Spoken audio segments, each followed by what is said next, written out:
तो दोस्तों, इंतज़ार की घड़ी ख़त्म हुई। आज है रिया की कहानी का आखिरी हिस्सा। चलिए देखते हैं आखिर उसके साथ हुआ क्या। रेलवे स्टेशन पर रिया खड़ी थी। उसके सामने एक छोटी सी लड़की खड़ी थी। उसके हाथ में एक पुराना किताब थी और उस किताब के पन्ने पर लिखा था, मेरा नाम रिया है। बड़ी रिया ने हैरानी से पूछा, तुम्हारा नाम भी रिया है? छोटी लड़की ने धीरे से सिर हिलाया, फिर बोली, हाँ, मेरी माँ ने मेरा नाम रिया रखा है। बड़ी रिया की नज़र किताब पर गई। वो वही किताब थी जो कभी उसके पिता उसे पढ़ने के लिए दिया करते थे। रिया ने पूछा, ये किताब तुम्हारे पास कैसे आई? छोटी रिया ने कहा, मुझे नहीं पता, मेरी माँ कहती है ये मुझे किसी ने दी थी। रिया ने पूछा, किसने? छोटी लड़की ने रेलवे स्टेशन के एक पुराने बेंच की तरफ इशारा किया। वहाँ एक बूढ़ा आदमी बैठा था। रिया धीरे धीरे उसकी तरफ बढ़ी। आदमी ने रिया को देखा और मुस्कुरा दिया। रिया रुक गई। उसने उस आदमी को पहचान लिया। ये वही आदमी था जो हर महीने उसके नाम लिफाफा भेजता था। रिया की आंखों में आंसू आ गए। वो उसके सामने जाकर खड़ी हो गई और धीरे से पूछा, आपने मुझे इतने सालों तक क्यों संभाला? बूढ़े आदमी ने कुछ नहीं कहा, बस अपनी जेब से एक पुरानी फ़ोटो निकाली।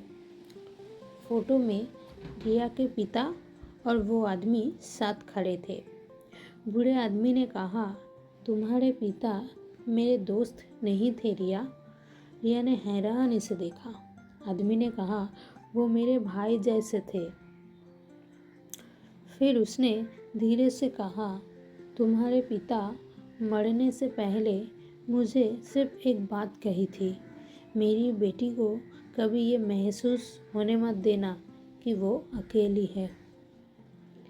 रिया की आंखों से आंसू बहने लगे। बूढ़े आदमी ने कहा, मैं तुम्हारी फीस भर सकता था, किताबें खरीद सकता था, लेकिन मैं तुम्हें ये नहीं बताना चाहता था कि तुम किसी की दया पर पड़ रही हो। रिया चुपचाप सुनती रही। आदमी ने कहा, मैं चाहता था कि तुम अपने सपनों को अपना हक समझो। रिया ने आंसुओं के बीच पूछा, और अब आपने मुझे यहाँ क्यों बुलाया? बूढ़े आदमी ने छोटी रिया की तरफ देखा, फिर कहा, क्योंकि अब तुम्हारी बारी है। रिया कुछ समझ नहीं पाई। बूढ़े आदमी ने कहा, ये लड़की भी पढ़ना चाहती है। छोटी लड़की चुपचाप खड़ी थी। उसकी आंखों में वही सपना था जो कभी रिया की आंखों में हुआ करता था। बूढ़े आदमी ने कहा, मैंने तुम्हारे लिए जो किया वो तुम्हारे पिता का वादा था। अब इस लड़की के लिए जो करना है वो तुम्हारा फैसला होगा।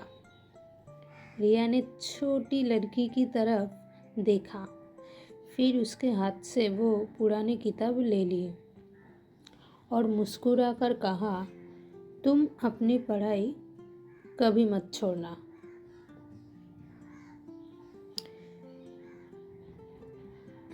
छोटी लड़की ने पूछा,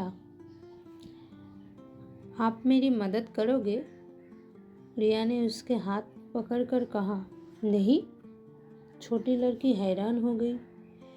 रिया मुस्कुराई और बोली, मैं तुम्हें मदद नहीं करूँगी, मैं तुम्हें तुम्हारा सपना पूरा करने का मौका दूंगी।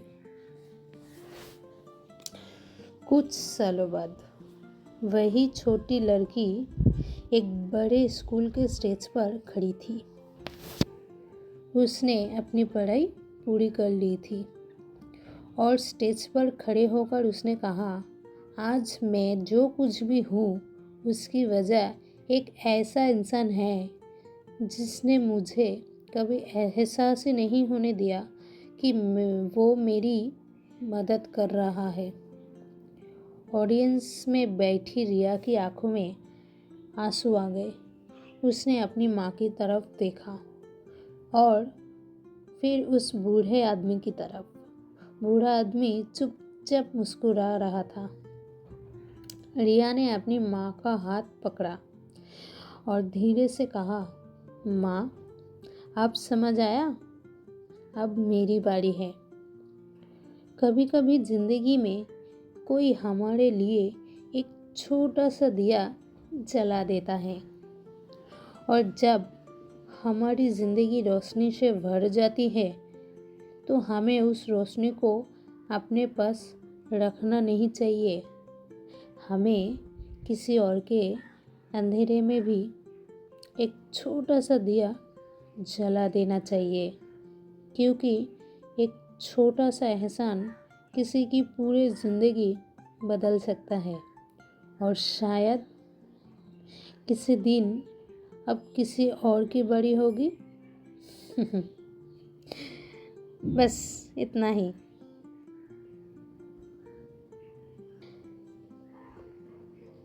मैं हूँ पीयू और ये था बी पॉज एंड फील। अगर आज की कहानी ने आपके दिल को छुआ हो तो इसे अपनों के साथ ज़रूर शेयर कीजिए। फिर मिलेंगे एक नई कहानी के साथ। तब तक अपना ख्याल रखिए। नमस्ते।